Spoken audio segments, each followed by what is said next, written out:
There's a lot to love about Horizon Forbidden West, and we've spoken about it plenty over the last few days, from its incredible open world to the mechanical beasts you face in combat and so much more. Another aspect of the experience that stands out is the ridiculously obsessive attention to detail the entire game exhibits, which is doubly impressive because of the scale of the world. There's no shortage of examples that illustrate that, and here we'll be taking a look at a few of them.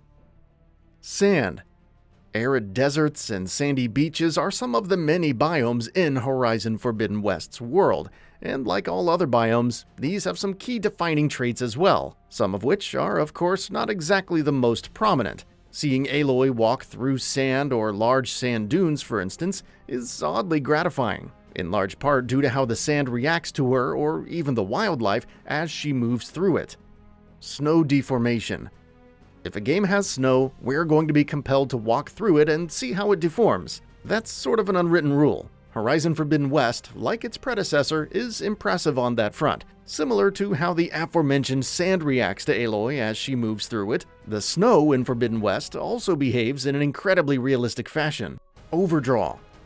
This tiny little detail has been lifted straight out of Zero Dawn and applied pretty much as is in Forbidden West, but it still impressed us enough for us to want to mention it here. Once Aloy has drawn her bow all the way back, hold her in position for a couple of seconds, and you'll see her arm begin to visibly shake, just a little bit due to the tension of the physical action.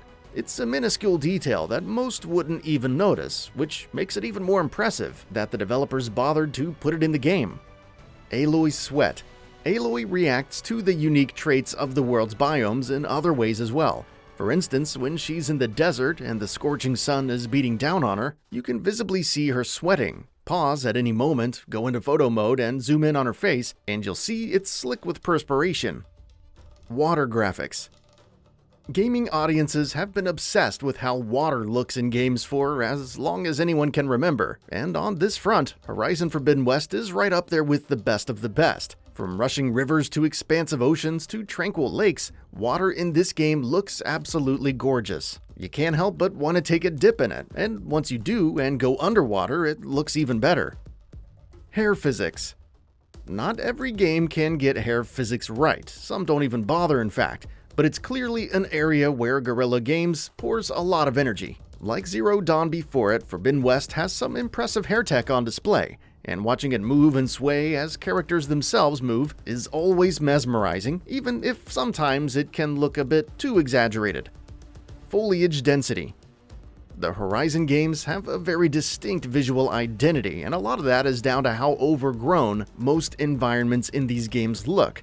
Foliage density was impressive in Zero Dawn already, and in Forbidden West, it's been taken to yet another level. From dense forests to overgrowths on the ground to the way the vines creep up ruined structures, the level of detail exhibited in this area remains impressive throughout the experience. Weather. Weather in Horizon Forbidden West doesn't have much of a mechanical impact on the gameplay, but it contributes significantly to the game's immersion factor. A lot of that is down to how gorgeous the game looks in these moments. From the ground looking slick and muddy after a torrent of rainfall to swirling eddies of sand in a desert during a sandstorm, to calm beauty of snowfall, the game touts impressive visual variety and detail with its weather effects. Draw distances.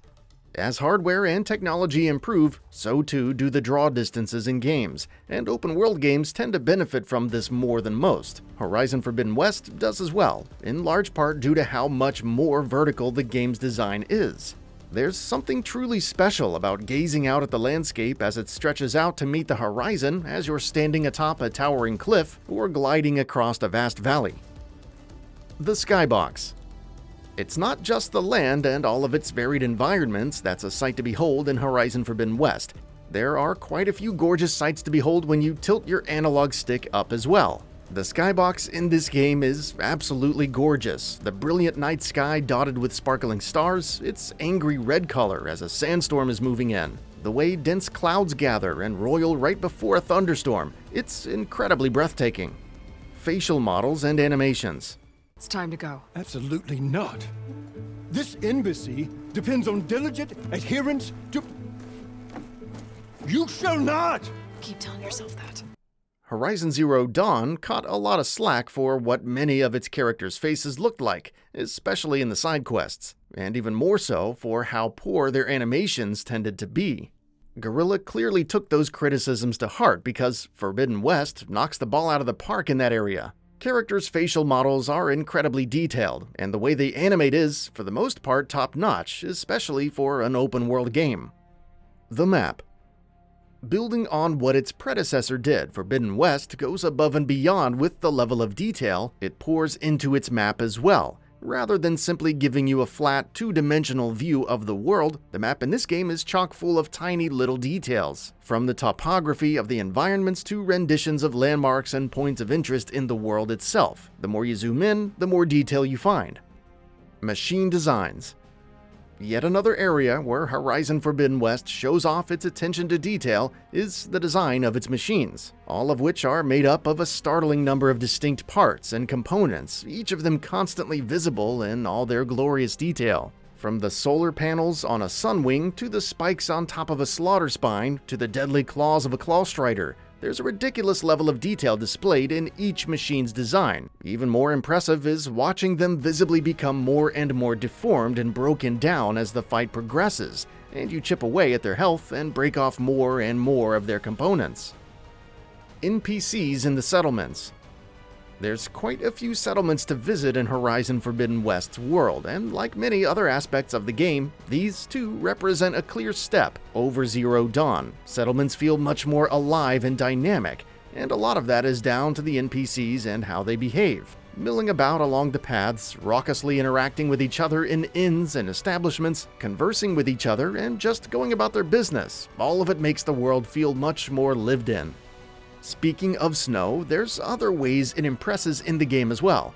You can visibly see the snow sticking to Aloy and other characters' armor and skin, and it gradually builds up in density as time goes on. During snowstorms, the pace at which that happens also speeds up. That's all for now. If you enjoy what you saw, please hit the like button. And if you're new to the channel, now is a great time to subscribe. We upload brand new videos every single day. After subscribing, don't forget to enable all notifications by clicking the bell icon. Thanks for watching this video, and we'll see you next time, right here on GamingBolt.